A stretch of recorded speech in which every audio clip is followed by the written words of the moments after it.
right, so let's talk a little bit about it's not necessarily a review because we really haven't talked about setting up an index registry, but we've talked quite a bit about this whole process for these last 3 months. So it's going to feel like we're reviewing things. So I just want to do a quick acknowledgement. A good friend of mine, Sarah McKinney, Dr. McKinney from Stanford University in California, she did a survey. And what she did is she looked at the various different softwares, the dose collecting softwares we have that you can buy.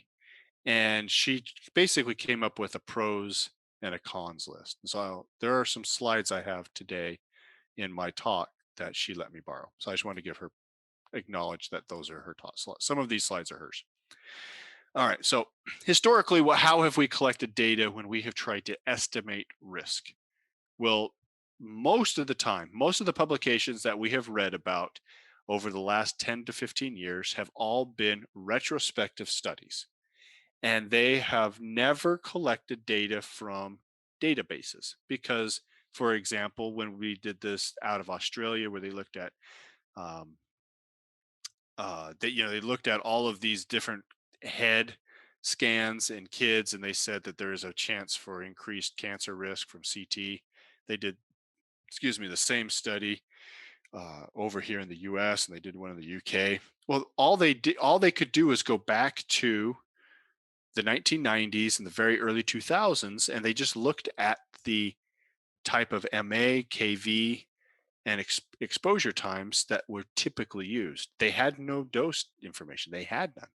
Well, excuse me, they had the CTDI values. They had dose output, but they didn't have it for little Johnny. They didn't have it for Tina. They didn't have it for all of these people.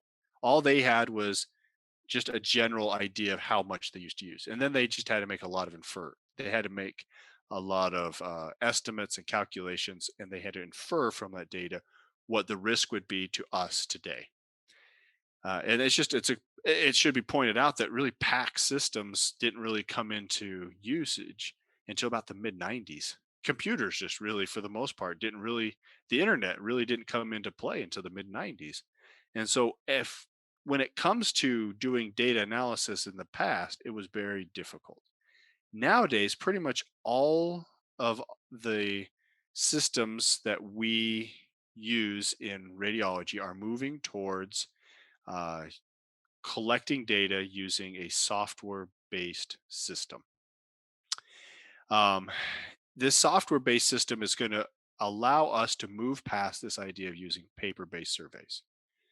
Now, if that's all you've got and you don't have these dose databases that I'm going to talk about in a moment, then the use of paper based surveys is the only thing you have to do that. The only problem is there's a lot of hand processing. So you need to hire people. You need a lot of people to do the data calculations. You can almost never collect enough data across all of your hospitals to get a really large population sample. So it's going to be a small sample of select hospitals. And you usually, when you do these paper-based surveys, you're only asking the hospital to maybe look at their results, to look at their data and pick maybe the top 5 or 10 most common protocols. And then they'll go look at maybe 50, maybe 100 patients, fill out a survey, get their averages, and send it in. They can't physically by hand do a lot. A human's not going to go look at 1,000 or 2,000 physically and do the calculations themselves. It's just harder to do that. So the idea of using software is that we're moving beyond these limitations of looking back in time at old data, and we're removing the limitation of doing everything by hand.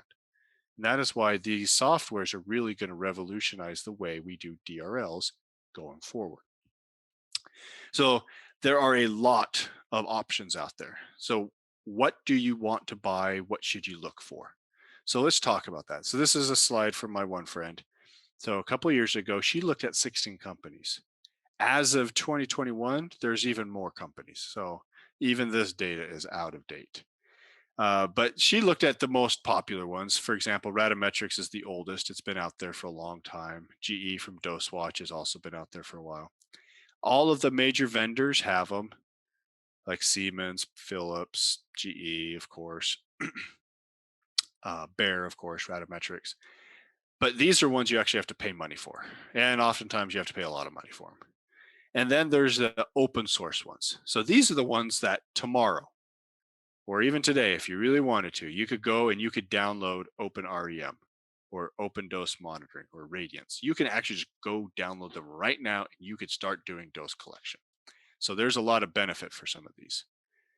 The question is, what do these softwares provide? What modalities do they accept dose reports from? And then how do they process them? So we're going to have to, let's just walk through this process. Let's go through this idea as if you're in the mindset of if you're trying to purchase a software, you want to set that up in your hospital. What are the steps that you need to go through? What are the questions you need to ask? So the very first question is, when you look at all of the modalities out there, do all of these softwares collect radiation dose from every modality? Now, obviously, MRI and ultrasound do not have ionizing radiation, but some of the vendors, 20% of them will actually collect MRI data if you want to do calculations for usage and all that stuff. But for our purposes, let's just forget the MRI and ultrasound. So the real question is, can all of these softwares that she looked at, and then even all of the new ones since then from 2021, can all of them collect CT data? The answer is yes. And that's because pretty much every one of these softwares were built originally for CT dose data collection. But the problem is not all of them can do X-ray and fluoro and nuclear medicine, etc. And so when you start to look at all of the different softwares, you have to ask yourself, do you want to collect all the data? If you want to find one software solution out there that will collect all this data, you're going to be actually kind of limited, and you have to be careful which ones you pick. So ask which modalities those softwares will collect. Now, the other option is, what else do you need? It's one thing to have software. It's another thing to actually have the machine computing power to run the software. 43% from that list requires you to physically install a server at your hospital. So you need a data center or some IT support to physically locate a server somewhere in the hospital so you could hook up your software to it. Others will allow you to simply take that software and place it all on a server system already established in your hospital. And this is usually the best way to go if you're going to do it, in the sense that most hospitals already have servers. They can simply allocate a little bit of space, such as this shown here in yellow, or a little bit of space over here in blue, to manage your software, your dose data. And then you, as in radiology, do not have to constantly buy new software racks, and you don't have to constantly have an IT support someone to make sure that it's working. That's just handled by the hospital. And then 20% of that list, actually the vendor, the people selling you the software, they will actually have the hardware at their center, at their location, and all of the information goes up to the cloud. So you take your data from CT, X-ray, nuclear medicine, PET, you collect that data, you send it off to the cloud. That cloud data is then processed and you have access to it on your computer. So the nice part about that is you never have to worry about buying a server or allocating servers or paying someone for IT support. You just have to pay a little bit of extra money for someone to collect your data for you and keep that data safe. So what are some other questions you need to consider? Where does the dose report come from? That means, so the dose data, let's simplify our discussion now. Let's focus on one modality, even though it's applicable for every modality. So you've collected dose data from CT. Where does the dose reporting software collect that data? Does it directly come from the CT scanner? Or some systems, you take the CT data, it goes to PACS, because that's where the radiologists are going to review everything. And then the dose monitoring software will take the data out of PACS. And so the technologists don't have to ever worry. It's just a matter of ending the exam. That stuff goes to PACS, and then the PACS will reroute it to go up to your dose reporting software. All right. When the software receives that data, how does it process it? Does it need to come in a structured dose report, an RDSR, or can it receive DICOM images? Some of the dose report structures are still just images. So, at the very end of your CT exam, at the very end, they'll show a dose report. Every vendor has something different, but it'll list the CTDI of all, the DLP, the phantom size, all that. That thing that you're looking at is actually a picture, it's an image. And some systems, that's all they have. Other systems have structured dose reports that you'll never see. And so you have to ask this, you have to know which one the system receives, or can it receive both of them? And then after it receives it, does it collect it forever? Does it keep it in its server? Or does it scrape the data off, store it in its software, and then delete the structured dose report? Which is fine.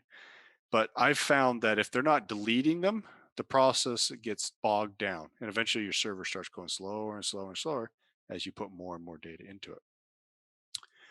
All right, what do these estimates provide?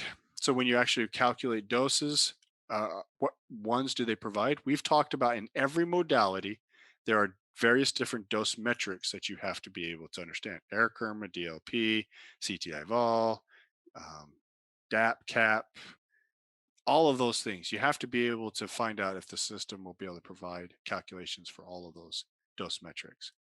Does it account for size? We'll talk a little bit about that in a moment. Um, how does the system handle combo scans? For me, this is a huge thing in CT. So a lot of times our kids will come in, not a lot, but occasionally our kid will come in. There's suspect the emergency room. They would say they were in a car accident. They suspect that there was some head trauma. So they go in to do just a routine CT of the head, and they're looking for bleeding. They're looking to make sure there's no trauma, nothing like that. And then they see something. So then they will then add a CTA to it, and they'll actually do an angiographic study so they really can understand how bad the bleed is. In that case, they've actually done two studies on the same patient. Some softwares will take both of those numbers and add them together. So it will show up in the software. Little Johnny will actually have it'll be listed as a brain CT because that's what he or she originally showed up for, but it'll be double the dose. And so usually that's when you get a big flag and the system will say, whoa, this dose was way too high. And then an email will come to you and you'll have to try to figure it out. 90 something percent of the alerts I get as a medical physicist to look at why the dose was too high was because of that problem right there. It's a combo case. And so the system just doesn't know how to differentiate the two. All right. And then, for an added bonus, can it do fetal dose calculations? So, oh, sorry, this is all a little out of order. We talked about how every modality has its dose metric. Your software needs to be able to process every one of those. A lot of the systems will collect that data and calculate effective dose as a way to compare CT to fluoro to X-ray to nukes, which is fine. That is great, but you can't use effective dose for DRLs.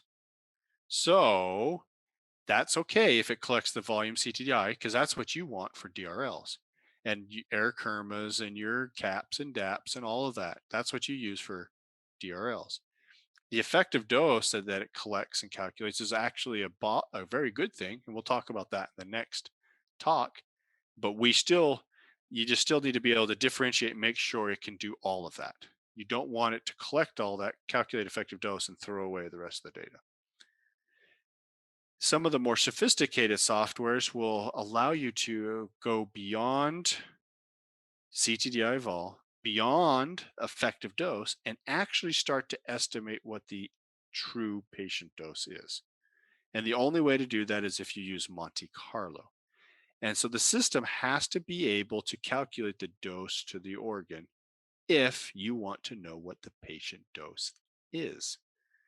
And so there's a couple of different ways that you can do this.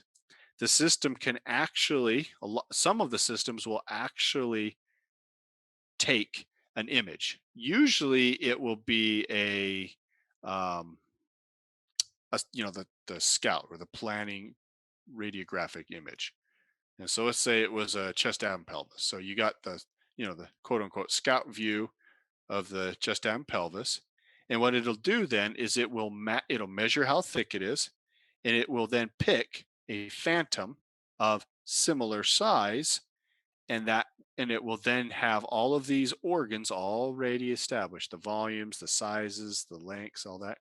And then it will use the CTDI vol and the MAS and the KV. It'll look all of that information that came across from the structured dose report, and it'll use that to calculate the actual organ doses based on Monte Carlo lookup tables. So that's great. But the difference between this image and this image is this is an actual patient image that has all of the critical structures truly segmented. This right here can provide patient dose. Using this, that's obviously not a patient. That's not the patient that got scanned. Let's put it that way. It's pretty darn close. And so it gets us to a little better than using effective dose. It lets us say that a patient population of said size and dimensions will have organ doses such as those calculated. There are sophisticated phantoms, as you can see here on the right, where they actually look geometrically like true patients. I actually know the gentleman that created these NCATs at Duke. He was making them while I was at school at Duke many years ago. And he had a poor, he employed a patient. He paid some guy.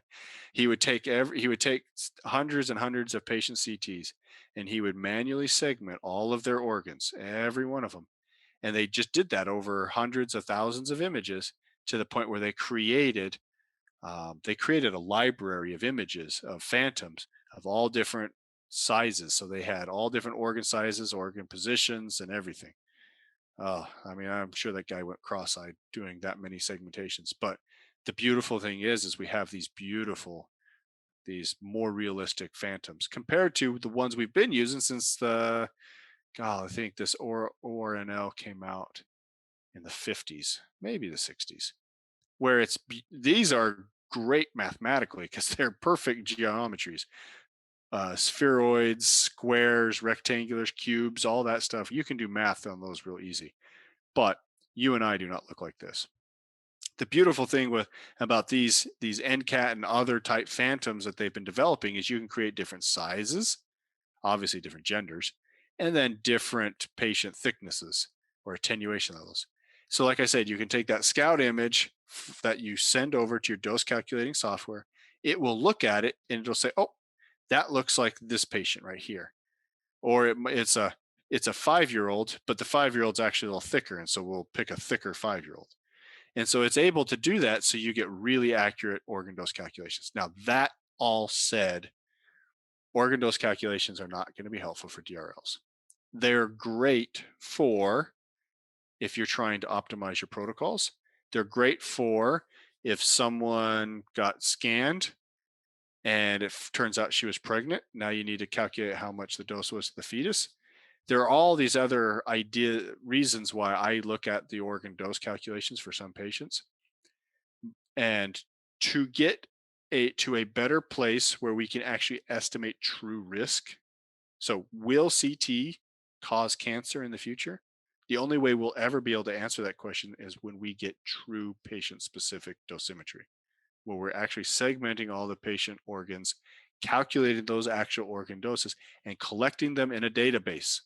And so we're getting there. We're actually starting to get there now. So in the future, when we start going back and we look back 10 years and calculate those doses, and then we look at the cancer incidence rate among them, then we can actually start to maybe estimate, is there a true correlation? Now that's a completely different debate. We can talk about that another time. All right, so moving on. These software systems, I mentioned they calculate effective dose. Do they calculate effective dose using these phantoms because they have now all the organ doses? Or is it simple where they just take, for example, a CT, the dose length product and times it by a correction factor. If it does the simple version, you need to make sure they use the more accurate correction factors.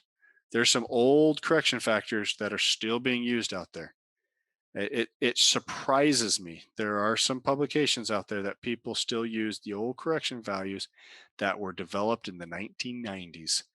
And there was a paper that came out in 2010. So, I mean, even this paper is starting to get old. But this paper is the paper you use. Google Deek et al. Radiology 2010. That'll give you ways, the more accurate way to calculate effective dose using DLP and a correction value for CT. All right, so once it's all said and done with, you've kind of picked your software, you know that it's collecting the dose structured reports from all the different modalities. You've set it up, it's either going to a server, going to a cloud, whatever. The data is flowing now. The question will be that you need to ask is, how will that data come back to you? Will it simply be in a tabulated form like this? Or will it come back with all these beautiful little graphics and scatter plots? And here you can see the type of phantom it uses to do its organ dose calculations listed here. These two softwares we actually have here at our hospital. One does simple tabulated calculations. Another one gives you all kind of rich data. It really depends on you and how you process it. I personally love the tabulated because I actually download that and I write my own codes and my own software. My software processes the data how I want it. This software is great if you don't want to deal with that, but you just have to know that it's limited. If you want to look at this data a very specific way, if the software can't do that, that's okay. You just can't process it that way. But if the data is provided in a way that is helpful for you, then you're good to go. So those softwares do provide a lot of graphs and reports, but they're structured the way they think. They, as in the vendor, the software developer. All right. So what you want to do is, if you're going to purchase this software or you're considering getting it, if if you ask for a demo, ask them very specific questions. So when we're actually shopping to buy a new software and to change platforms. So the question I ask them is, what is the average head CT dose for a 3 to 5 year old? And then what I do is I time them. And I ask them to produce that, answer that question. And they have to then look at their data, their software with all of our data in it. And then they have to click and click and click and click, and they create a plot and they answer that question. Did it take 20, 30 seconds? Did it take a minute? Did it take 20 clicks? Or were they able to, within 2 or 3 clicks and within 10 seconds, answer the question real easy? So it just depends on how difficult the software is to use. And just come up with a variety of scenarios. Come up with 5 or 10 scenarios, easy ones and more difficult ones, and literally time them and see how it goes. Count how many clicks it takes them to get to that answer. And you'll find that some software options out there are much better, more efficient than others. All right. Once the software is then, once it's reporting, the question is, how does it deal with those notifications? So, like I mentioned, there are the occasional scans where the patient comes in for a head CT. It's listed as protocol as head CT, and they'll add a CTA on. And then all of a sudden, boom, I get a dose notification. How does the system report outliers? Does it generate a report? Does it send you an email? How does it deal with all this?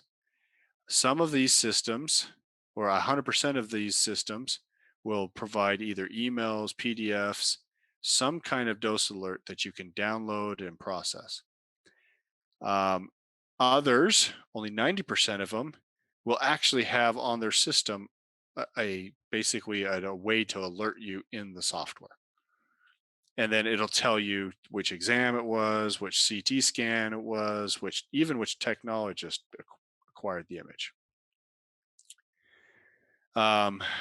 And then only a small section of less than 50% of these softwares out there will provide reports for the actual referring physicians.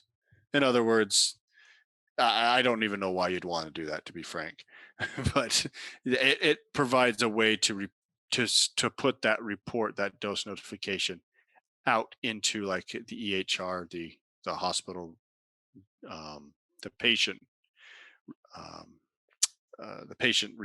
charts and whatnot. I don't know why you'd necessarily want to do that per se, but some of them are getting more what's the word I'm looking for here? They're becoming a they're becoming more integrated into the actual software ecosystem in the hospital. Is, I guess, the best way to explain it. Right now, most dose reporting softwares are just separate. You send data to it, it processes things, you push a bunch of buttons, it gives you reports. We're trying to get to the point where the data goes in, the system processes it, finds problems, alerts you, sends information to PACS so that when the radiologist is reading it, they'll get maybe an alert or they'll get a notification of the actual dose level. And some of them are starting to archive this dose data back into the patient report charts or the patient records so that with time, let's say a patient is a frequent flyer, comes in multiple times, the dose reporting software will collect that, but the hospital software would never know that this patient has received so many milligrams of radiation. And this system is a way to kind of start accumulating that, simply saying, you know, here's kind of the total dose burden. Now that's controversial. Do we accumulate dose?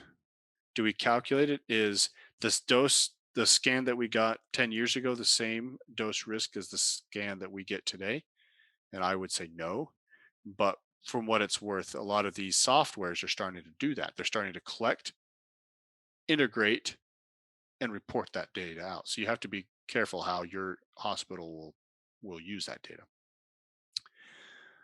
All right. So there are some softwares that are now actually allowing you to track image voting. And this is actually really a neat option. So what that means is the study goes to PACS, the PACS pulls it up, radiologist reads it, and when they go to close it, a box will pop up and it'll say, was the image quality good or bad, or on a scale of 1 to 5 was the image quality. It's a simple way for the radiologist to say, yeah, the image quality was okay, or no, I really didn't like that. I didn't feel like that scan itself was a good scan. So they would just simply push a button and it'll go away. But this software collects that.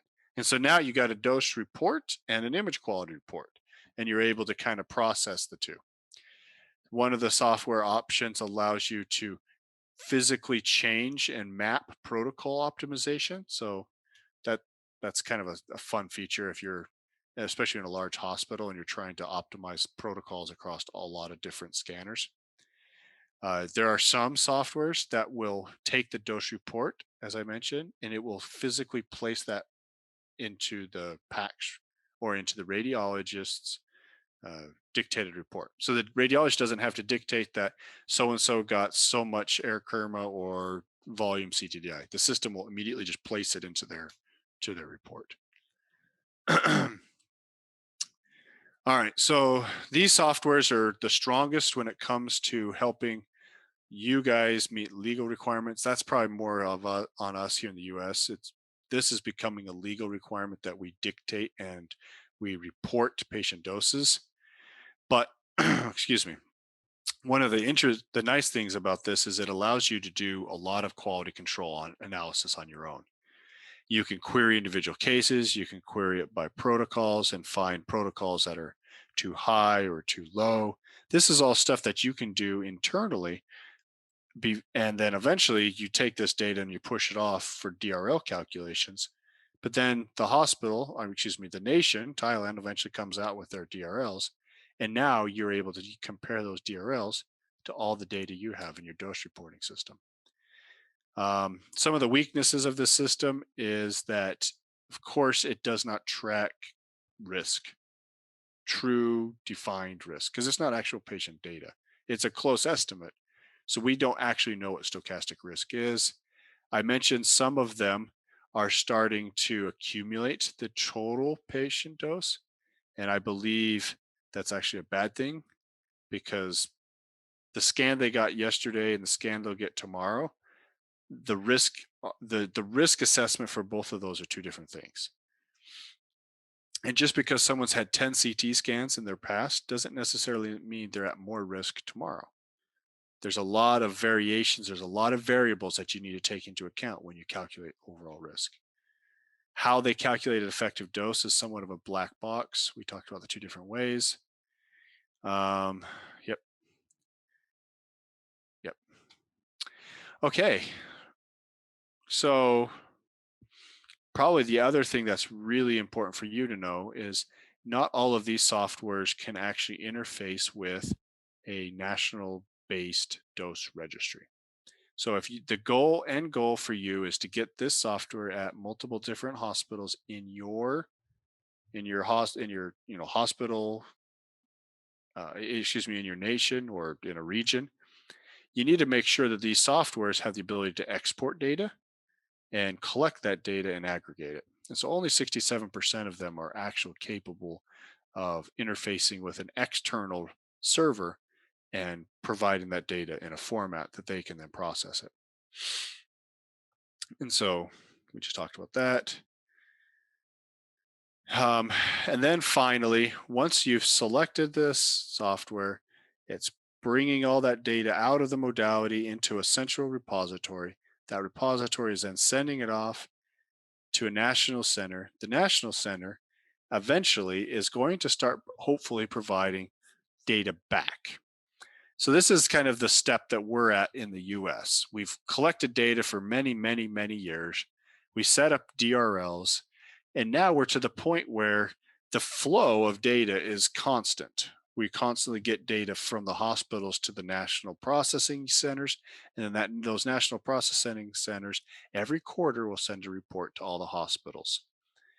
And those hospitals will get something like this. This is quite literally just a snapshot of one of our figures. It will show you the statistics of the 10 most common exams. In this case, these are CT exams listed here. It'll show, of course, the mins, the maxes, the first quartile, the median, the third quartile. And then this red line is actually our hospital's data. So it shows our average compared to the national average, which is shown in the box plot. And so in most cases, our hospital is pretty low. You may argue in some cases it might be too low. But the point here is it gives us a way to compare the doses, and it allows us to compare them by region. So I can compare my hospital to Tanya's hospital because she and I are in the same region. I can, and of course, she works at a children's hospital.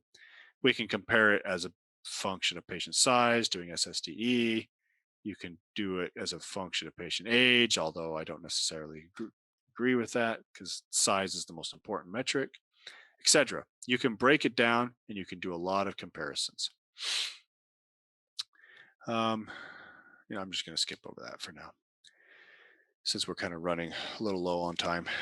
So let's talk about dose registries. All right. So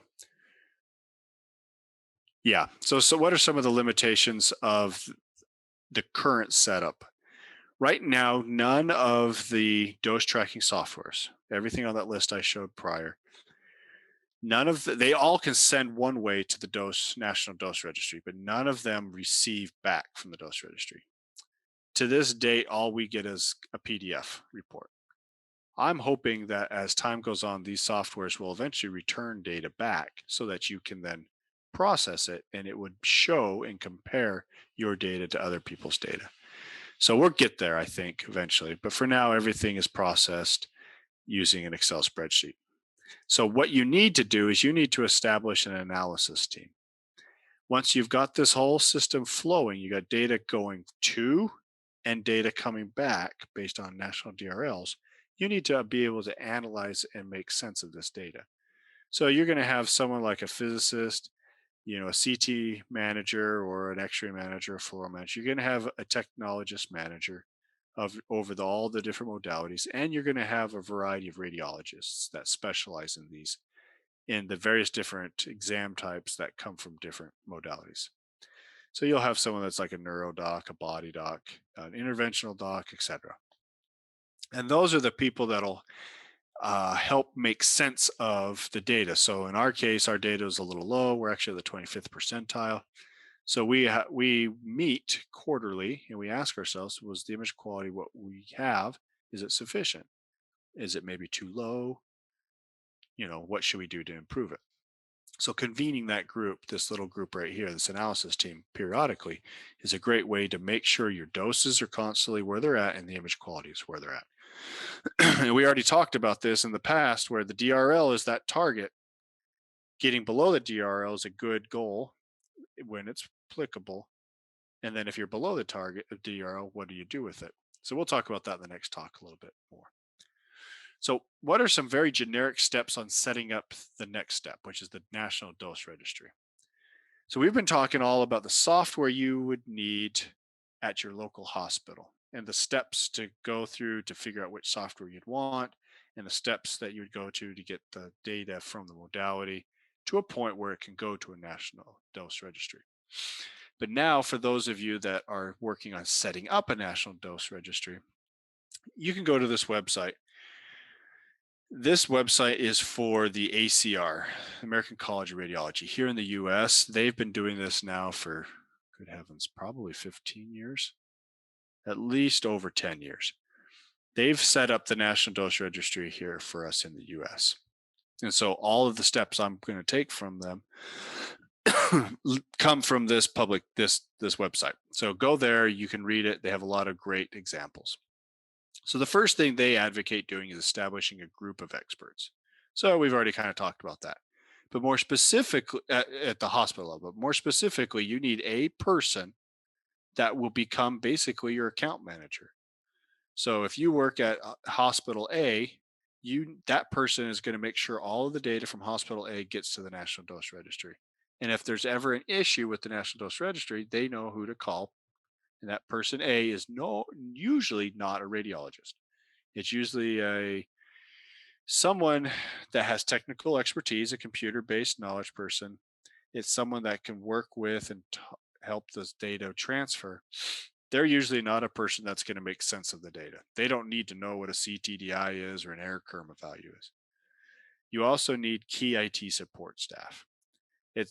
You need someone that deals with this consistently, that's kind of assigned this task. And they're the ones that will be able to make sure that the data flows. Typically, at least for us here in the US at our hospital, we have an IT support structure. And then in radiology, we have our own specialized IT that runs our PACS system. And so the individuals that help us with our PACS IT are the ones that help us get our data from our hospital up to the NDR. You will need people like me. You'll need a physicist or some kind of trained technologist. You need someone to make sure the data is leaving your hospital in a good format. In other words, you need to make sure all the dose data is accurate. You need to make sure that it's all labeled properly. And then when it comes back, that you're able to use it properly to compare. Ultimately, if you're sending bad data up to the national government, you're going to get bad data back. So you would also need to have a lead radiologist to champion this whole data process. They're not necessarily going to be the ones running it, but they're the ones that are going to be in charge of it to make sure that you got IT support, you got physics, technologist support, you got everyone in the right place, and that the department is able to support that whole process going forward. All right, and we talked about the QC process. The second step is you need to create a way to have accounts. In other words, once you set up the National Dose Registry, you need to be able to uniquely identify every hospital in the system. And there is additionally some hospital systems that have multiple physical hospitals in it. And so you'll need to have a general account for for example, here in the US, we have the Mayo Clinic. That's a very popular nationwide center. The Mayo Clinic is located in one location in the US, but they have hospitals all over the US. And so you would need a general account for the Mayo Clinic, but then Mayo Clinic in one city and state Another Mayo Clinic in a different city and state would have sub accounts, and then you would break them down because even underneath those, some of them may have CT, some may not do CT, etc. And so you need to have a unique way to identify all of these accounts. You need to then determine how the software will get from the hospital to the National Dose Registry.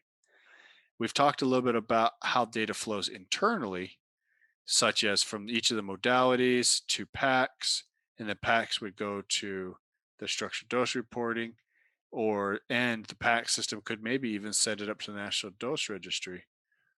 Or you might end up where you use the radiation dose monitoring system software that we've been talking about. Maybe all the data flows into it and it goes off to the National Dose Registry.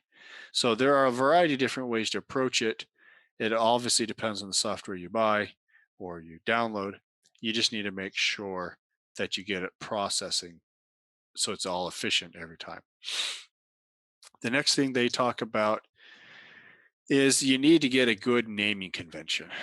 So if one hospital names their CT abdomen angio with and without one way, and another hospital names it different way, when all the data goes up to the National Dose Registry, you'll have 100 names for the same type of exam. And that makes a big headache, especially at the National Dose Registry. So you need to establish a generic lexicon. So if someone does a CT abdomen with or without or whatever, it's defined a very specific way. And so when you go to send the data from your software, your system, it will be labeled the same as it goes into the National Dose Registry.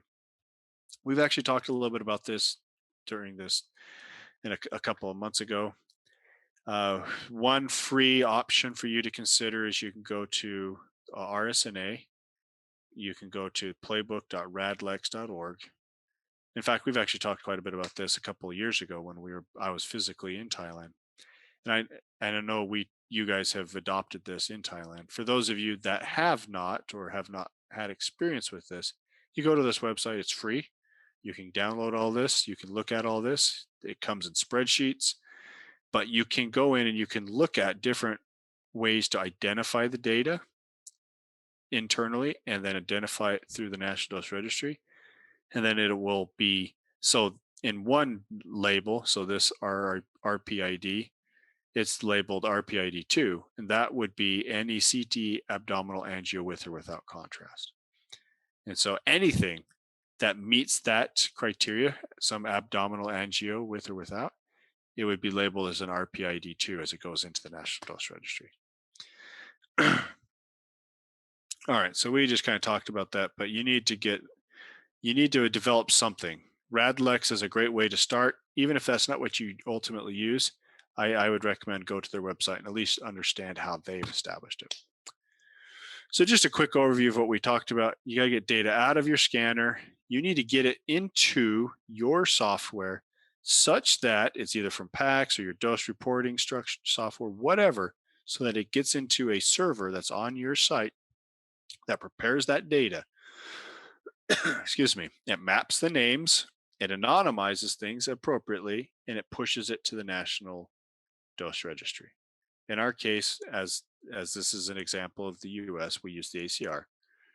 So it goes up to the ACR's their server.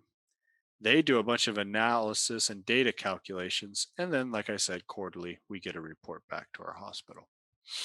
So this is kind of just the ecosystem, that full circle that hopefully this data will go through at each one of your hospitals.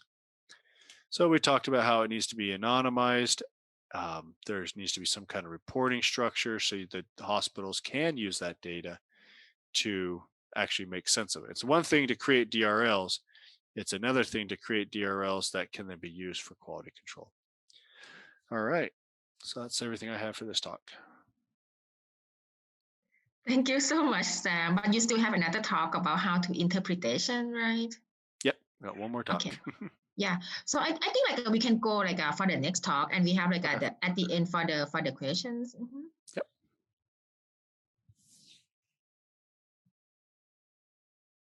It's gonna be a long night for you. All right, here we go. Okay. Okay, session 23. It's been a long time. I'm sure you're all sick of me by now. Just a quick reminder. I We talked at length about this publication at the very beginning of this IAEA mission. So 3 months ago, I still highly recommend you guys go download ICRP publication 135. It's on diagnostic reference levels. It's how to set them up, and most of everything we've talked about, I've tried to take from this document. It's been kind of my guiding it's been my guiding light in helping prepare everything I've done so that you guys have a structured way, when we've talked about the metrics, the naming conventions, how we set it all up, what we're about to talk about now, all of that comes from that document. So if you ever get confused with what I say, just go back to that IAEA document. So real quick, just a quick review. We've said this 100 times over, but what is a DRL? So let's go over that one last time. They're great practical tools. They're used for us here in the radiology and interventional world. They help us to establish a goal of what we would consider an achievable diagnostic task from an image. So if nationally speaking, you have a one protocol, let's just say the CT of the chest, a routine CT of the chest, and you have a national dose level of certain milligray. Let's say it's 8 milligray. So it's a volume CTDI of 8 milligray. And you as a hospital are above that value, one would argue that you are using more radiation than is necessary. If you are below that number, you're using at or below what the average person in your country is using to make the exact same estimate. So DRLs do not directly define image quality, but what they do is they help us define a tolerance level that will be based on radiation dose that would help us understand if the image quality would be appropriate for the dose we're delivering. So I know it sounds a little confusing because DRLs don't define image quality, but DRLs define the dose that really should be adequate for the diagnostic task. So if the dose is adequate for the diagnostic task, then the image quality is most likely also adequate for the diagnostic task because dose and image quality are interlinked. So the objective of creating DRLs is to help avoid delivery of excessive radiation dose to the overall imaging population, and it helps give guidance to local hospitals based on national consensus data. So it's no more or nor less a estimate of how well everyone on average in Thailand or whatever country you're in is doing. So if the entire country is using high doses, well, then the average is just high. And so that's why we've talked about consistently throughout this entire mission. It's one thing to create DRLs, but it's another thing. It's a good way to also make sure that those DRLs are accurate, or not accurate, but are in a good place by comparing to regional DRL. So compared to like countries surrounding you, maybe Korea, Japan, China, India. You can compare it to Europe, America. You can compare it to whoever you really want. And we'll actually talk a little bit about that later, but it helps understand. So one thing to establish the DRL and then just make sure those DRLs are reasonable. So what a DRL is not is it's never to be applied to individual patients. It's never to be used as an actual limit for patient examination. And it is never meant to be punitive. In other words, we don't establish regulations saying no dose, no scan can exceed these values. Now, I already mentioned it doesn't ensure diagnostic confidence, but one would argue that if 75% of all the hospitals are satisfied at that dose level, then it should lend some confidence, some help to the idea that the image quality is okay. So once again, it does not directly ensure these two things, but we still use this as that threshold for dose. Um, yes, and it doesn't ensure proper acquisition technique factors. So you might actually be getting a dose that's lower than that, but you might be using the wrong KV for whatever reason. Let's say instead of doing, maybe you got your KV set too low. So the dose might be low, but the image quality might not be so great. So, like I said, it, we talked about at the very beginning that in a perfect world, you track your image quality with your dose. For national DRLs, of course, we don't focus on the image quality portion, but I would argue internally you should always be asking the question, as a hospital, are the doses that I'm using to acquire these images, are they obviously compared to the DRLs, are they adequate? Okay, now tell me, is the image quality sufficient for the radiologist's need? So what do DRLs provide? They provide a context to compare examination doses. And so, like we mentioned, you can start comparing these locally, regionally, nationally, and once you have established DRLs, maybe compare them internationally. They are great for helping identify trends so that you can do a root cause analysis or an RCA. You can find where your doses are too low and you can find where your doses are too high. We've said this over and over again, but the DRL, the national DRL, is set at 75 percentile. And then there is another level called the AD, or the achievable dose, which is set at the 50th percentile, the true median. This idea that DRLs are set at 75, but once you're below the 75th percentile, the next goal is to work towards the AD, or the 50th percentile. And it's just an attempt to continue to improve your image quality and your dose beyond the fact that you're now better or below the national DRL. So we've talked a little bit about what examination types we should assess. There's always going to be a priority because there are some imaging protocols or exams that we do that are very common. So the ones that are used all over the place, those are the ones we should definitely track. And of course, there's some out there that are just much higher dose. And those ones we should track, even if they're not that popular, just because they have the potential to do more harm. There are some that we would still want to collect, but we put them or categorize them as lower priority. These are ones that we won't worry about on the first pass. The first pass, we might take our top 10 CT scans protocols, but we might not in any way care about the musculoskeletal. We might not care about doing a forearm or a shoulder or something. They're very low risk typically, and they're typically low volume, as in low numbers of patients getting these studies. But ultimately, we would like to help establish DRLs for everything. So we prioritize our examination types, and eventually we come back and we collect data on the lower priority ones. All right, so that ICRP report that the IAEA uses actually established a list. We've already gone over this in the past, so I'm not going to read through it all again. But example, mammography. Should you have a DRL? The answer is yes. And then CT, et cetera, et cetera, et cetera. And so I put them here so you can look at the PDFs, or you can take this and just pause it and read through it if you want, or go back to our original presentation several months ago where we talked about these all at greater detail. But the reality is these are the ones that you should really start with, and then you can work your way down and create DRL specific to the examinations and procedures.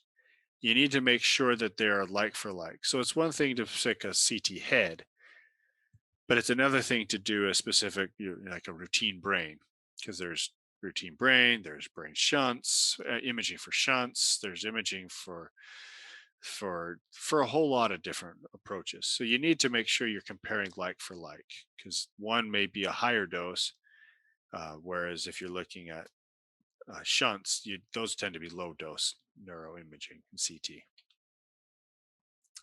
You need to you need to make your comparisons based on technology. So some older systems will process things differently, therefore they may require more dose or less dose. like the example I'm giving here in CT is you're going to have some systems that are older where they may be single slice. They might only use filter back projection compared to these newer systems with 320 or 640 slices that use deep learning and iterative reconstruction. To compare all, to lump all that into one is not appropriate, but to separate those two is very, very helpful.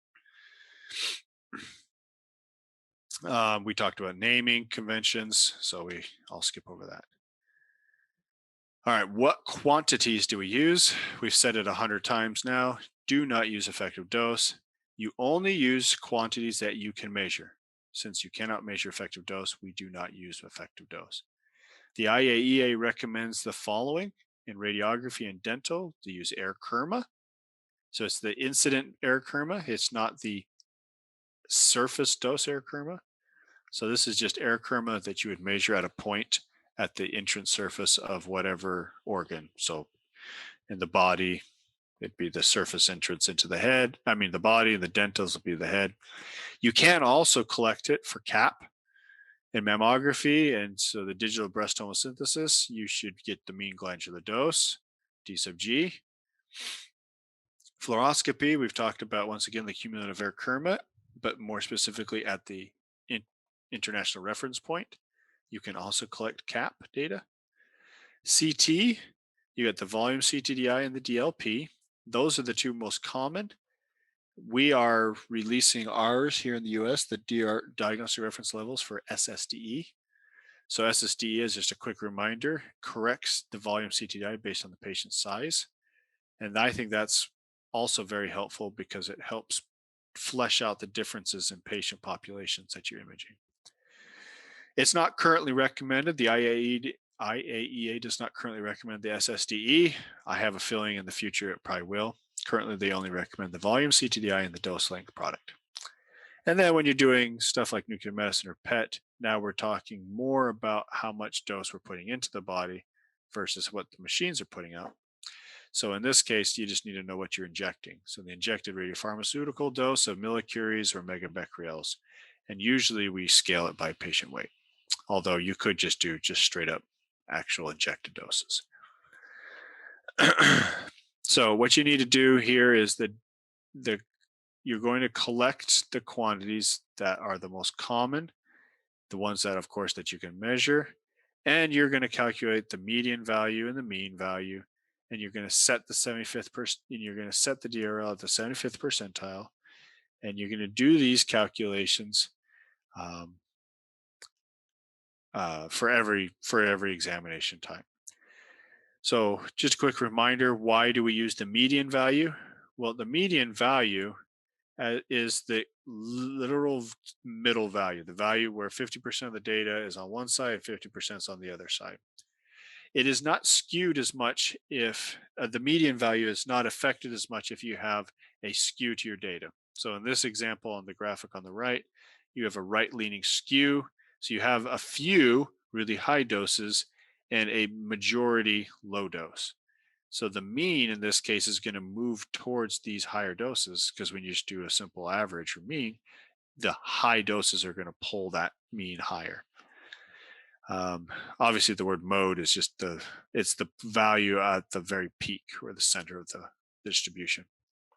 So when you look at the modes, of course, the modes are going to be highly different if you have two different distributions because the peaks are in different locations.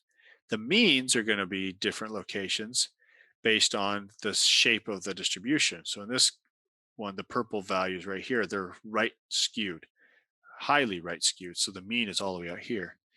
But these two distributions shown here, the purple and then the dashed purple and the solid purple, the green value, the median is the exact same. 50% of the data is on one side, 50% is on the other side. And so in this case, it doesn't matter what outliers you have, you can still calculate roughly the same value. And that's why we use the median to establish all of our statistics.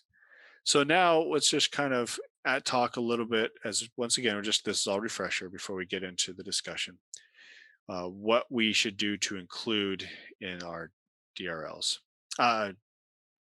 Yeah. And so what you need to do as a hospital, you need to establish a team. We've already kind of talked about who to include in that team. What they need to do is they need to investigate the values that they get. So the national DRLs come back to the hospital, they look at their protocols that have been labeled, and they ask themselves, is the is the appropriateness of the protocol, or are they using the protocol appropriately? Maybe they're overusing it, or maybe even underusing it in some ways. You need to review the equipment performance. Is the equipment adequately calibrated? Is it being tested properly? Is it used properly? Do the technologists have their adequate training to use it properly? Are the setting acquisition techniques right? Is the right KV used, MA, rotation time, for CT, and then for everything else, the actual on time, or the MAS? And these are ways to, and then of course I say image quality, because ultimately if the dose is too high or too low, if the image quality is good, that's one thing. If the image quality is bad, it's another thing to make all these adjustments. But we use these as kind of a way to compare our protocol. So in this example, a chest PA, I look at my hospital chest PAs and I compare it to the national DRL. And of course, this is Thai data. So in their case, it's 0.31 milligray. And so then I can go through with my investigation team and make these simple assessments, try to determine if we need to adjust our chest PA dose values. Do we want to move them down, or heaven forbid, we might actually need to move them up because they're too low. All right, so a couple of different scenarios are, if the hospital median value is much, much less than the DRL, what should you do? Well, you investigate the image quality. And then after the initial investigation and potential corrective actions, follow up and do the process again. Review it, make sure the doses are still in a good place. And you keep doing this over time to make sure that the image quality stays consistent for the radiologist, but also just with time, you buy new CT scanners, you buy new X-ray machines, and they all need new calculations, and some of them come with new fancy software for reconstruction. And you need to be able to make sure the protocols stay properly optimized so that the dose values and the image quality stay where they're supposed to be. All right, so what happens if you're below the DRL, but you're not really below? You're maybe close to it or just a little bit below. So now the question is there room for us to optimize these images? We're below the DRL, so we're not necessarily worried too much that we're overdosing per se. But we look at our image quality and then we ask, is there a way for us to reduce it more? Or is this the best we should do and we should not change the image quality at all? Or the dose, I should say. You will still look at it, but you may realize that there is no change necessary. And that's just one of those things you file away, and then you come back to it maybe in a year or two and revisit it when you compare your dose numbers to your DRLs again. The primary focus for any value, any protocol that has, or any exam that has doses less than the DRL, the primary focus should be making sure the image quality is where it's at and appropriate. If you do choose to continue to reduce the dose, it should always be based on image quality based assessments.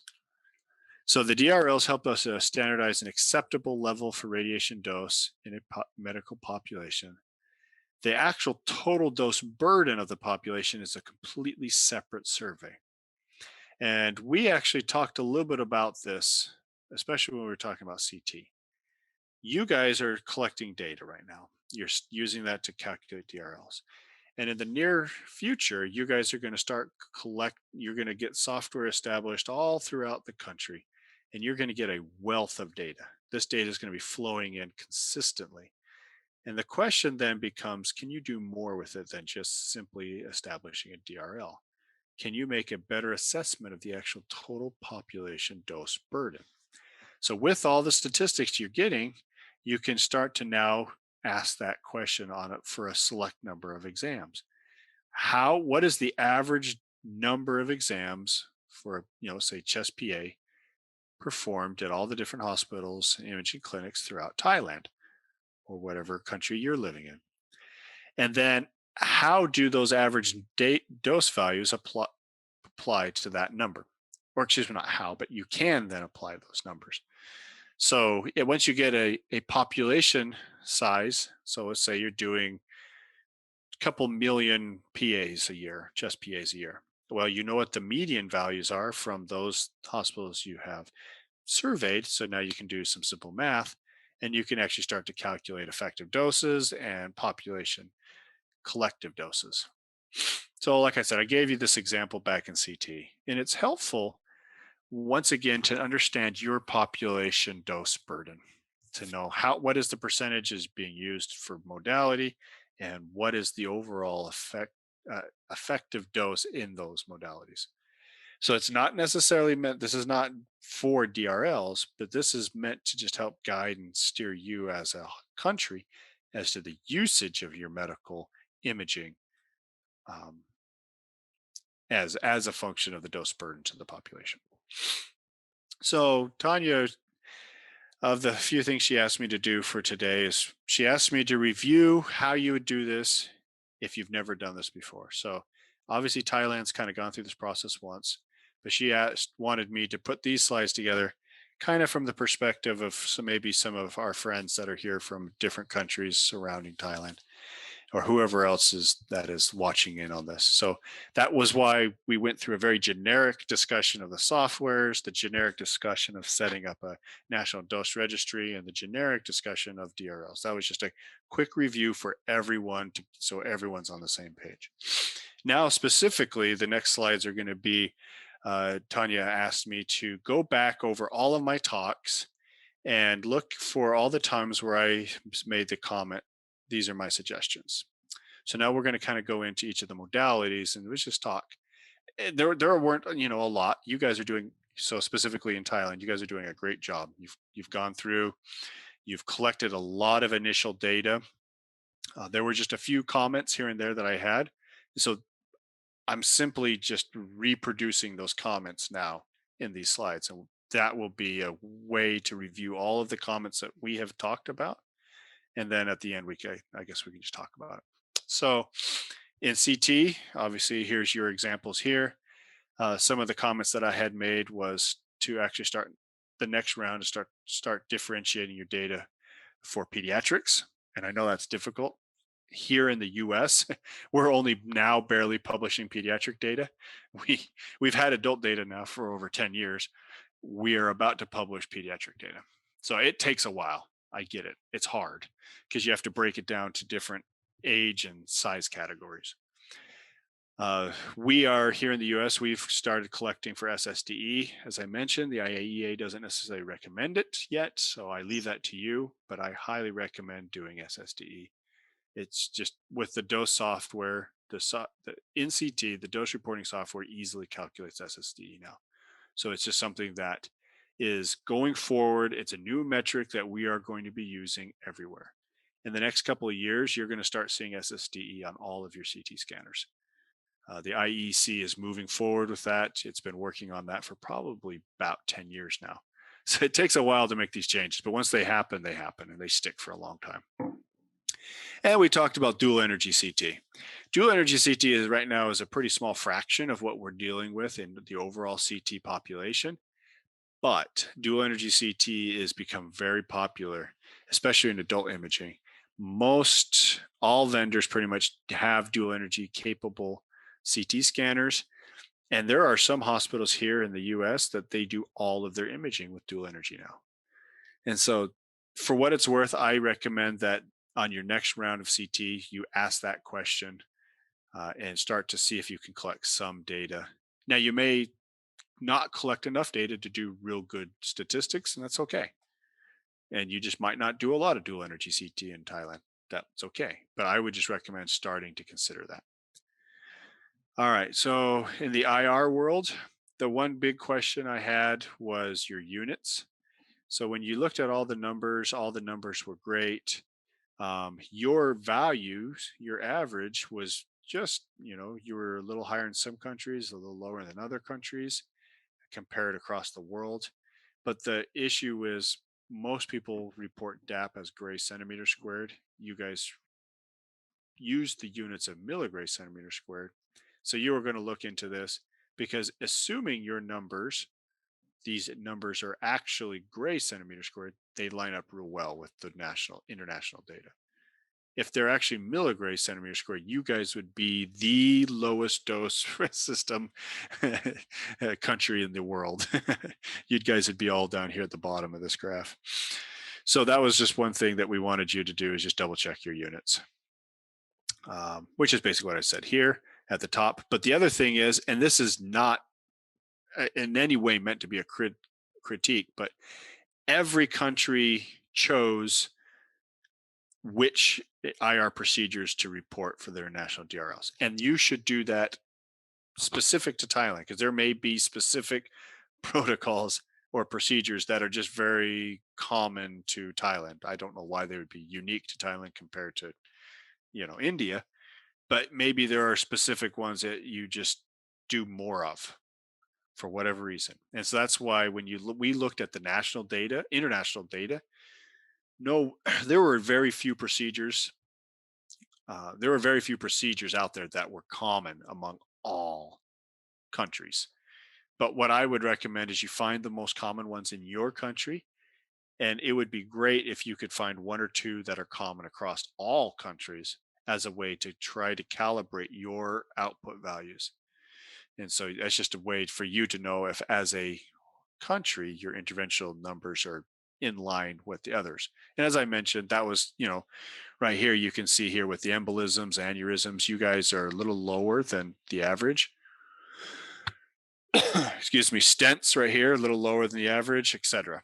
So if you just find a couple of common ones, that's great.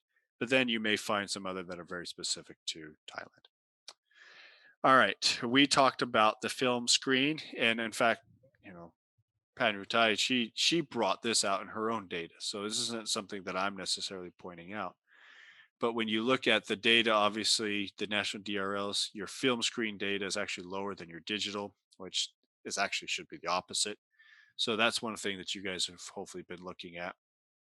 And the other thing to consider is the max min ratios, where in general case, 8, 10, 16, 8, 10, 12, you see these are generally in the same ballpark. Going from 160 to 42 or 40, I mean, those are, it's 2, 3, 4 times different doses. And so looking at getting these ratios to be more consistent, and then obviously getting the doses on the digital lower than that of film screen. Excuse me. And obviously here, what you're trying to do is you need to look at your real extreme high values.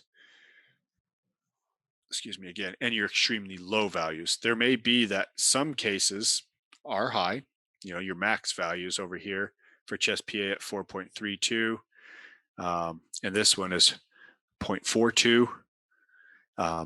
Just the differences of the max values, and then the min values 0.05, and this is 0.03. So the mins are in line, but the max values in this case are way, way, way, way, way high, way, way high in that one. Yeah. Oh, yeah. And then forgive me, I forgot to mention these two. I clicked my button too quick. We talked a little bit about, especially in DR, CR, all of these DRLs are specific to a point in space. You say entrance skin air kerma, which basically is going to roughly be somewhere at the surface of a patient. So you guys have defined that your patients are about 60 kilos, plus or minus 15 kilos. And that's perfect. That's great.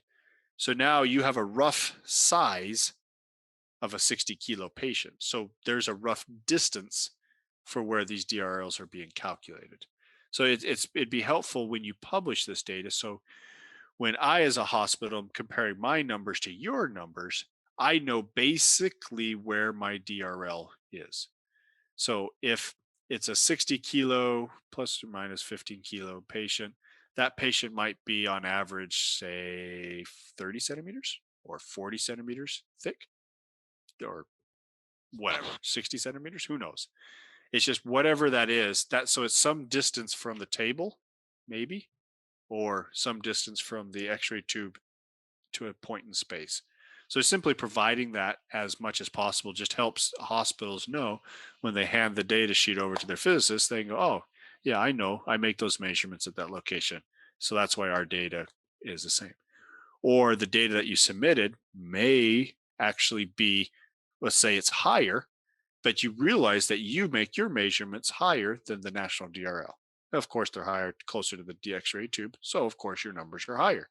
And so you would scale them back to the point in space where the national DRLs were calculated so you can make sure you're comparing apples to apples. All right, we talked mammo. You guys are great. One of the things when you look at this, your DRLs are 2, 205, 206, 204, 201. So this is full field digital mammography. You got your right left CCs and your right MLOs, and that's great. But one of the comments I made when you actually look at the numbers, so now you look at the 25th percentile and the 75th percentile. So you calculate what's called the interquartile range. This will tell you what the spread of your data looks like. So here you see the actual 75th percentile. Those are all just, they look great. They're right lined up. But when you look at the IQR, you see here this right MLO is actually lower than the average. And that's why when you come and you look at the statistics now, the 25th percentile is actually higher. The median, the 50th percentile, is actually higher. And so you can see where, as a national 75th percentile, everyone's kind of doing well at that level. But when you start to get at the lower end of the scale, you find that for whatever reason, the right, median, uh, lateral oblique. Sorry, I can't speak anymore. The right MLO, for whatever reason, tends to be higher, and the median value tends to be higher. And so there's a chance for you to maybe look at. Obviously, what this means is your data is skewed, and so you have the opportunity to. People see that they go, okay, I'm lower than the DL. I'm at or lower than the national DRL. That's good. But then they can then look at their median values. And there's maybe some room in Thailand to figure out why the right MLO is a little bit higher than the left MLO. All right. And this is generally true for IQR. You can make these IQR calculations on anything, on these calculations over here, on your digital, on CT, on everything. And that's just a great way to find statistically if everything keeps lining up all the way from the lowest to the middle to the highest. So what were some other questions I asked about mammo? So you guys reported that you have 865 mammo machines. The question I had to you was what percentage of them were film? So you presented these numbers. Is that just a mix of digital and film? Is that all film? Is that all digital? I just don't know. Here in the US, we are 99 something percent digital. So we don't even report film. And that's fine. I would just simply label this digital if that's the same as it is in Thailand.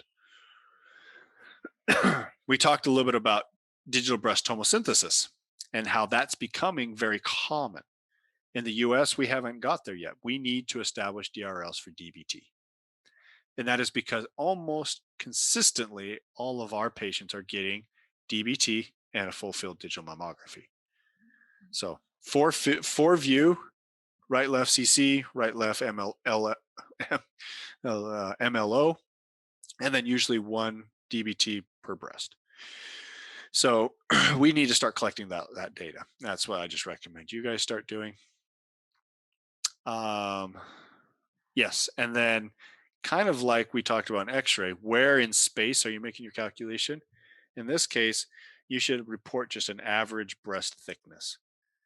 So typically here in the US, our average is 4.2 centimeters. That's not our average. That's the value that we use to calculate our dose, our mean glandular dose.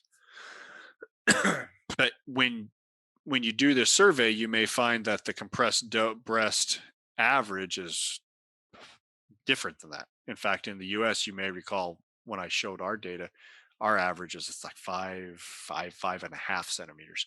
So when we look at our national DRLs, it's actually to about a 5 centimeter breast, not a 4.2 centimeter breast. So providing those statistics helps people know when they start to compare their data if they're comparing apples to apples. And then if you have that data, it's great if you provide typical KV and MASs for those compressed, for that thick compressed breast. And it's just a way that if someone's value is higher than the DRL, so their right CC, their craniocaudal is higher than 2.05 milligray. Well, what they can do then is they can simply look at their average, their typical protocol that they used, and they can compare it to those statistics and that compression thickness. And if they are substantially different in compression thickness, either A, they need to adjust how they're compressing, or B, for whatever reason, maybe they just have a population that's skewed higher or lower. If that's the case, that it is what it is. But if they can, they should improve their compression or improve their KV and MAS. And so it just gives them a way to make that first step into their quality control. All right, so let's just wrap all this up, last couple of slides, and then we'll move into the discussion. So, futures. Um, Other areas that you guys can now start moving towards. You got your nuclear medicine, of course, but with that comes multimodality imaging. So now you've got CT scanners attached to PET scanners and SPECT scanners. And so you need to collect for both. And the way we use CT in nuclear medicine, of course, is very different, but it's helpful to collect that data too, because it is a percentage or a part of those protocols or those patient exams. You have been at this point, speaking of specifically to Thailand, you guys have been working on your high priority list. You've got your top 10 CTs and your top 10 DR and CR protocols. You've done your mammo, FFDM, either digital or film, whatever it is. You've kind of gone through that list that I already showed you from the ICRP report. So now you have a chance to start to go back and work on some of the low priority stuff. So now you have things like general fluoroscopy, stuff that dose wise is never really high. So VCUGs, video swallows, stuff that is still good to optimize, but you just don't quite necessarily need to worry about it too much because compared to a CT perfusion scan, you don't really have to worry too much about doses in general fluoro. Now there are other ones out there that are just difficult, such as C arms in a mobile C arms, such as used in an OR or not not an OR surgery suite. So used in just general surgery or used in ortho. So that's just hard to collect because usually those machines don't collect dose real well. They don't aggregate it well. They don't have good structured dose reporting. They're getting better, but they really just don't. And most people that operate those systems aren't always in radiology or from radiology. So you don't necessarily have the direct connection to your dose structure reports. Your dose reporting software. So now it's time to start working on these other low priorities like in CT, face, orbits, etc. So, what are some things we can do to help in those next steps? Obviously, you're going to get your software out, you're going to get it connected. That's really probably the next big, best thing you can do is try to take the manual process out of this, get the software integrated and moving forward. That will really help you a lot. Um, Obviously, we got that. All right. So now that you've collected the data, you're going to go on. You're going to establish the next level, the next rate, next next collection cycle. I know you're on kind of the second collection cycle on some of these. You're circling back to the very first ones. I think you started with DR and CR, so now you're back there. You can start getting the data out to local groups, local hospitals, so they can start comparing their median values to the national DRLs and see how they need to um, how they need to start adjusting their data. each local place really should start establishing alert levels so they can start monitoring their own data on their own systems. Obviously, especially once they have their own dose reporting software, this will help them really address and find their own weak spots and hot spots. And so that as time goes on, as you continue to send more data and you go for DRL 3.0, 4.0, 5.0, we're talking 10, 15 years down the road, the data is just getting is cleaner and better and looks nicer coming from these hospitals as it goes up to the national level because they're constantly doing the cleanup at the local level before they even send it up to the national level. Whoops. So you guys have just made wonderful, strong progress in the development of DRL. It just really is amazing. From the very first time we met, way back at the very beginning of 2019, when we started talking about this all the way back in 2018. I remember the very first time we sat down and talked, you guys shared with us some of your initial data from your first surveys in DR and CR and film and whatnot. And so it was just really awesome to see now that you have all of these modalities, you have national dose reference levels, you've set up your your RADLEX, you've set up your common naming conventions, you've really gone through all this process. So now the next step is just to get this out to the local level. And I really am excited to see how those hospitals start to absorb this data and see when you go through the next cycle now to see if your DRLs are going to start to come, if they start coming down. So I commend you for all of your hard work. This is not a small task. It has taken you years and years and years. And so just I commend you. That's all I have for this. And I guess now we can open up to just general discussion. Wow, thank you so much, Sam, for giving us a lot of comments and look at our data and tell us what is the next step that we should do. And this is a time for discussion. And this is the first time in the 12 weeks that we have the full team with us. So we have finally we have Naparpong with us that he can talk and comments on things with us. And we also have Dr. Panruethai and Dr. Jiraporn that are going to talk with us. And also we also have Dr. Vivatana or Dr. Neng, the president of Radiology Society of Thailand, Royal College of Radiologists of Thailand with us today. So let's start with there is comments from Sam that talking about the data that we send it to him. So อาจารย์ปาหรืออาจารย์โอ๊คมีอะไรจะคอมเมนต์ไหมคะกับตรงนั้น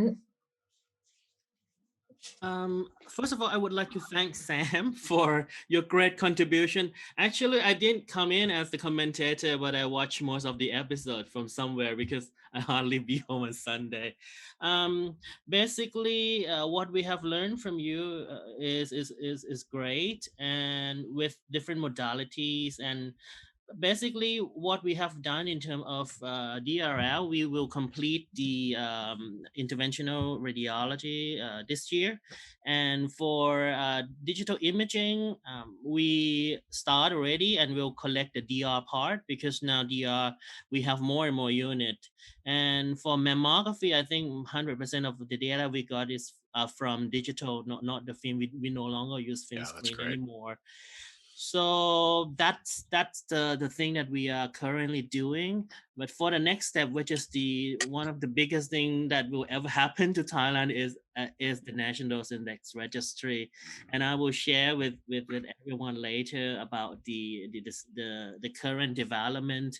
It's a little bit delay. I got a nag from IAEA and asking about the progress, but because of the COVID pandemic, which is quite bad during the past month, we can't do much now in terms of the installation. But most of the plan are done.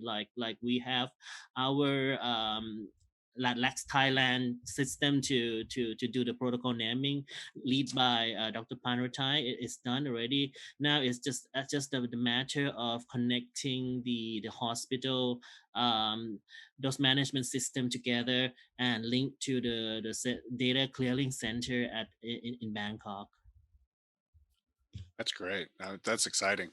And I was talking to Tanya about in the future, the opportunity of, for the next expert mission in the next year or two, it'll be wonderful to go back and see all of that data as it's flowing. And so, the next time we all talk about this, it's going to be to really review all of the data at a very large scale, because you Yeah. guys are getting to that next big step where you can go beyond just doing DRLs to now you can start doing population estimates. And so it's really going to, once that software is established, you guys are really unlocking a key component to doing true data analysis on patient on population Yeah.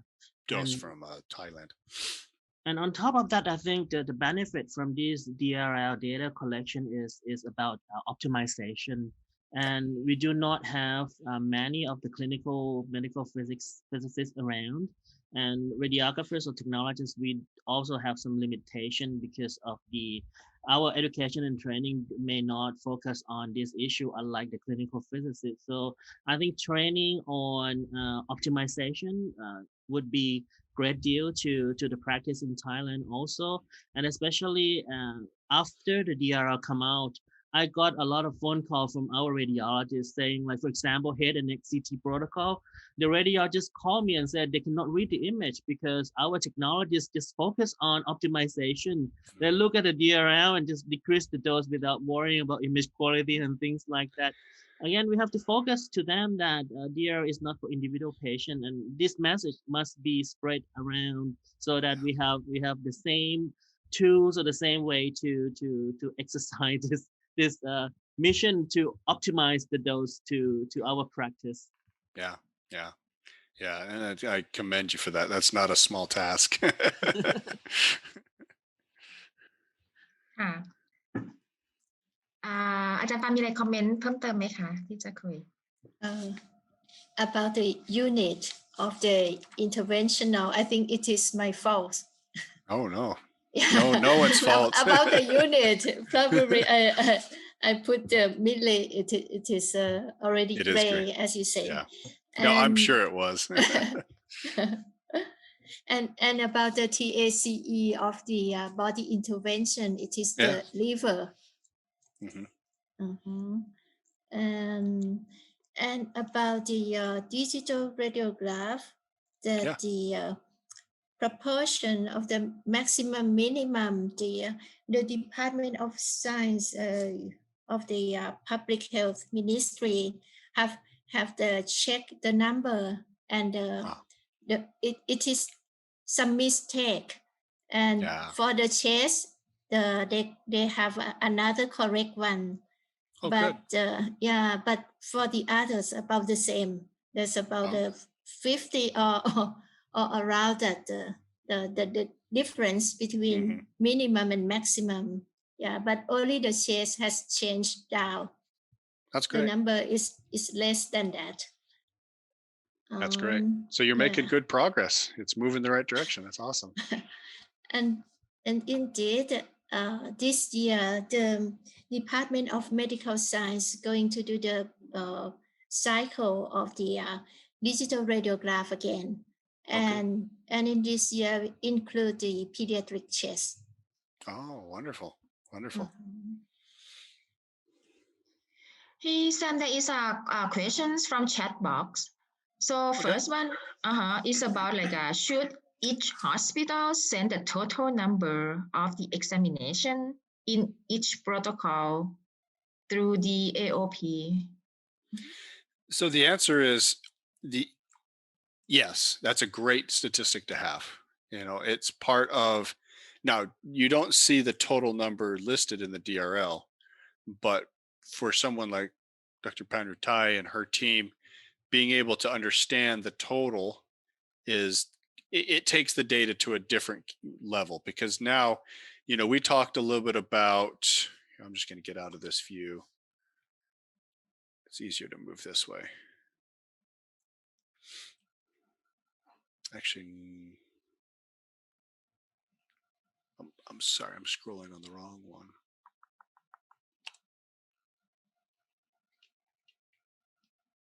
But we talked about doing population dose burden, and I don't know where that talk went. but being able to know how many total, there it is, over here, being able to understand this pie. So if you have a certain hospital, so you've picked your top 10 CT protocols, and you can give the dosing information, and Dr. Panruethai and everyone at the national level, they're going to do all the dose calculations, and they're going to provide the DRL spreadsheet or calculations. But then when you start to collect the total number, so let's say in a year, the average number is, I don't know, 10,000 or something, chest x-rays, pediatric chest x-rays at your institution. Well, now you start getting that data from all over Thailand. You can start putting together these types of pie charts. And then that shows you the overall dose burden. You know, we kind of mentioned way back at the beginning, in the US, the medical dose burden is about the same as our average background dose burden. It's about 3 millisieverts. But in Thailand, your national background dose level is very low. I think it was less than 1 millisievert. You just don't have a lot of natural background radiation.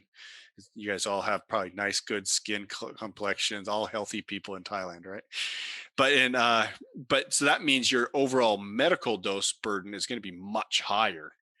And so you might be able to, but you really don't know that until you start doing some of these calculations. So getting that average is getting the total sample and population numbers is a great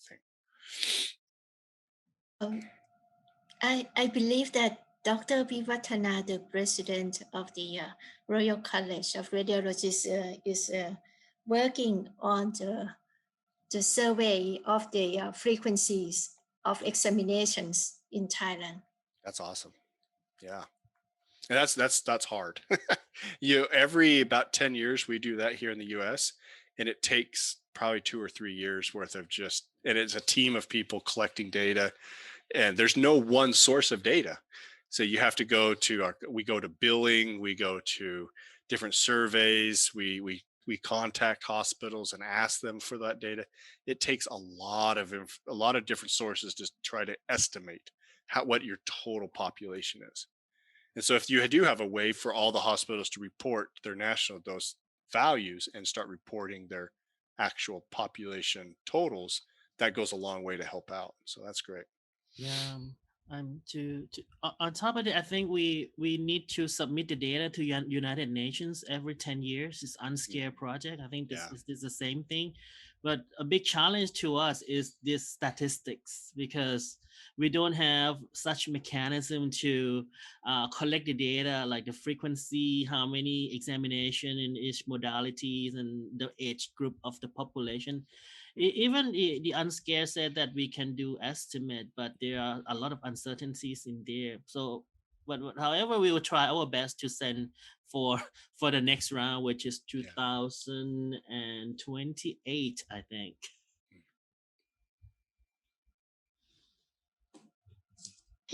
One more question, Sam. So as you suggested that SSDE could be used to be another good dose matrix for CT. However, in some examination, such as cardiac CT or spine CT, where the reconstructed FOV is smaller than the actual body size, because when we are correcting the SSDE data from the software, they will automatically calculate the SSDE based on the body size extracted from the partial FOV, resulting in overestimate SSDE. So what should we do? Should we do like the full FOV and send the reconstruction and to the dose tracking software to correct this problem? Mm-hmm. So 2 things here. The way that most dose reporting softwares do this is they actually calculate it based off of the scout view. And so when you send your data, your dose structured report to your software, usually you'll send also your scout image. And obviously, as you know, that when you do the scout image, usually you can see the whole skin. Yeah, you can see the whole skin length, the boundary from edge to edge. And so you can calculate and do SSD calculations off that.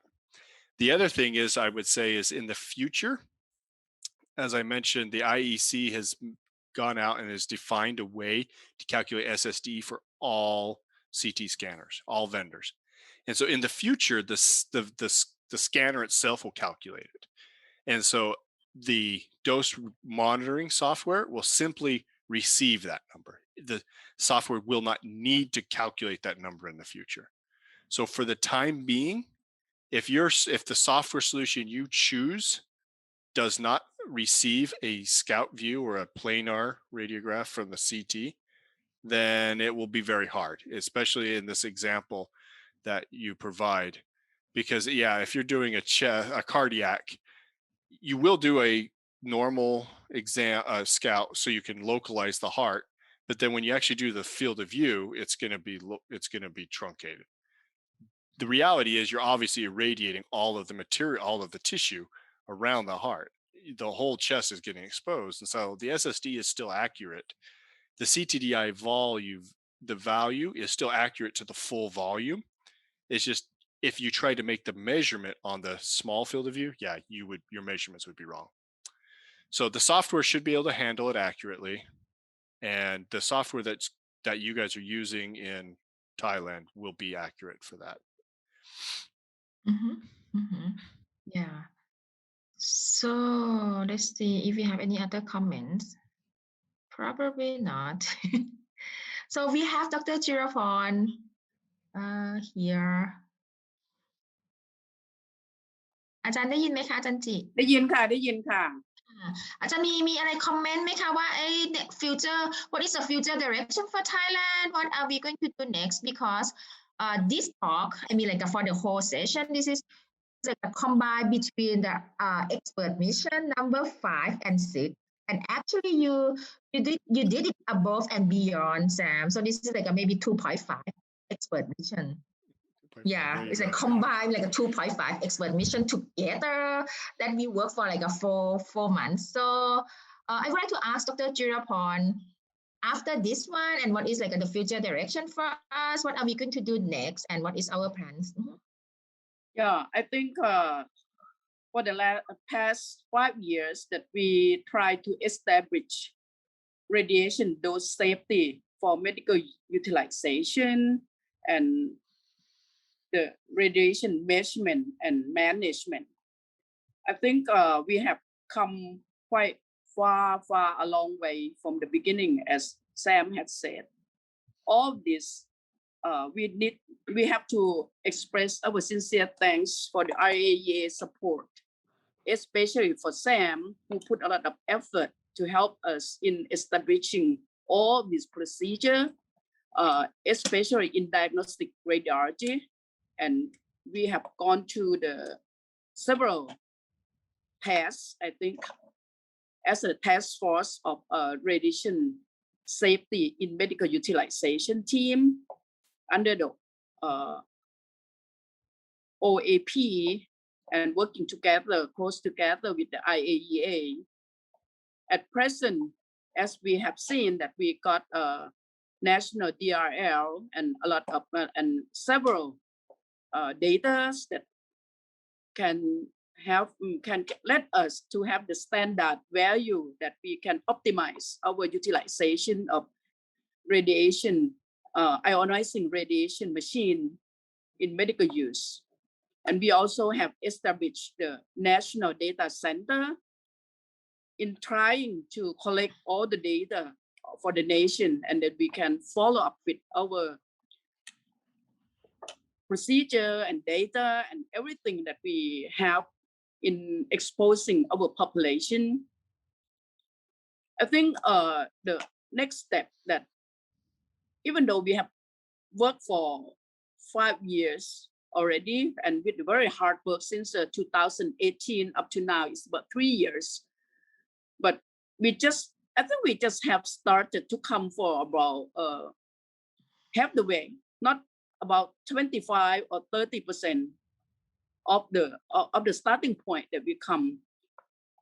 We still need to go and further make awareness of people who are in our field to alert and aware in safety use of radiation in Thailand, and try to establish the easy tool, just like the software, to help them collect the data for the whole nation. At present, we have most of the software tracking the dose and all those utilization in medical school and a big private hospital that they have to certify by the national standard, and only 9 software set for the government hospital or setting. But in reality, the government-owned hospital, they serve for about 70% of radiation dose exposure for Thai population. I think we need to work hard on try to help them acquire the software to spread and use in our country for the national data and national hospital or setting. These are very quite important tasks because it need to get apply for the budget from the government. That is one of our major force that we need to do. At the same time, as Sam had mentioned, details of the data that we have, we need to adjust, and then we have to go deeper and make full utilization of the data to allow us to use ionizing radiation more safely for Thai population.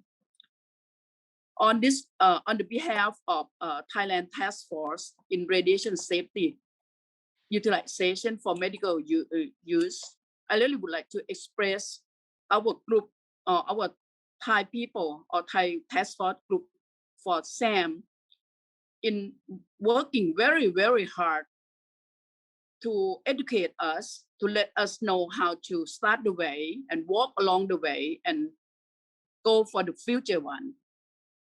For the 5 episodes of the lecture, I think it has laid down almost of the basic knowledge that we should know, we should learn. And we have recorded them to spread it out among our profession. And we really looking forward to meet you. I think maybe by the end of this year or early next year, after we quite have enough vaccination for our nation and all of you from the US. And we think that we're gonna meet in person and we go to the real workshop and analyze the data. Thank you very much, Sam. And looking forward to see you by the end of this year or early next year. Thank you. Me too. Me too. Thank you very much. Thank you so much, Sam. Naprapong keeps saying that I'm abusing you. I ask you too much to do stuff. But I said, because you are a really nice guy and you love to teach and you like to help Thai people. As long as Nepapong is, as long as he's watching out for me and keeping me safe. Yeah. For the next time that you come to Thailand, you know, all those natural resources in Thailand, it has been revived and very, very beautiful because of the COVID. There's no mega tourists. So next time when you come, it's going to be gorgeous. Yes, yes. Yeah. There is one comment on the chat box that refer to your lectures. So the most important persons are the one who expose radiation to patient and correct our data to national organization. So does it mean we should give them more knowledge and understanding both in university and workplace? So, you know, I appreciate that statement. It's not all the people on the top of the pyramid that it's the people at the very bottom that make all of the actual decisions every day. It's like Nepapong said, it's the technologists that are the ones that are turning the knobs. And so, yeah, being able to disseminate as much of this information from the bottom up will make a big, big difference. It's all about the training at the university levels. I do support Sam about this. I think RadTech school need to put all of this into their curriculum for the 4 years of their training, including the radiologists. I think that's one of the most important thing, education them when they are still young and they are not graduated yet. They have to, I think they have to be stimulated and forced to learn about the safety. and I think on top of that, from the school, which they can get all the basics, I think professional development is very important too. At the moment, the Thai Society of Radiological Technologists, we host the webinar at least twice a month online, and it's free to our member, and then they can collect the professional development credit. And part of it, we plan to do the a lot of things about quality and safety in radiology also on top of another popular program. Like last week we did open up the artificial intelligence school. We got like 500 registrants coming in to the program, and it's quite a lot compared to the number of technologists that we have. And I think the next program that we are looking at is going to be on top of this IAOC, which they have done a lot of great work by Tanya. We will focus more on the practical aspect, and Dr. Panruethai and our team, and especially the people from Ministry of Public Health, where they have people, they have access to the hospital. We already plan to run a lot of seminars about this, and this can help a lot with the knowledge for the technologists across the country, so that they know how to use the DRL. And it's under my work now that we have the guideline publication from the Ministry of Public Health on how to use the DRL. And it's going to be in Thai language.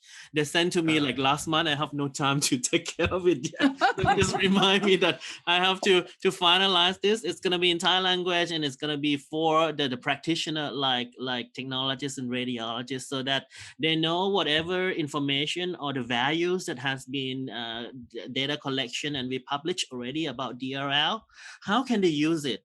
And like the first priority is that they need to understand that this is not for individual patient, and this is not the dose limit, things like that. So it's coming along, and we are committed to do. And again, have to thank Sam a lot, and also the IAEA that have such a good project like this. Again, Tanya, this mission is not 2.5, it's 5 missions combined together. I totally agree. Yeah, I totally agree. 4 months lecture weekly. Yes. Yeah. So I think this come to the end of this mission. So there is a couple things before we're gonna take the group photo, because normally we usually take a group photo together, but since this is a virtual, so I'm gonna ask everyone to, let's see, 42 of us. All of us, yeah. 40 of us, like I turn on the camera, so we can take a group photo as like a last picture. Yes. For the mission. Let me see how can I allow you guys. You have to allow them. I think we need 2-3 photos, because I think we can get 20 people in one frame. No, we can get 50 people in one frame. Okay, good. Yes. You have to do it fast.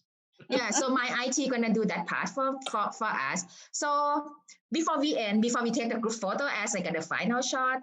So please complete evaluation as usual, because we need to send that evaluation to the IAEA. And also we can improve our program, get things better. Please do the evaluation by the Thursday midnight, and on Friday you won't get any link. So we give you a break. For the IAOC. We're gonna give you a break for maybe 2 or 3 months to at least like get some rest and like a fight with COVID situation in Thailand. And in the meantime, if you have any questions or want to review the lectures, you can come back and watch on the Facebook Live that we have before. Our video is in there. And we also have the YouTube channel, Imaging Academic Outreach Center. So our lectures that Sam gave is in there.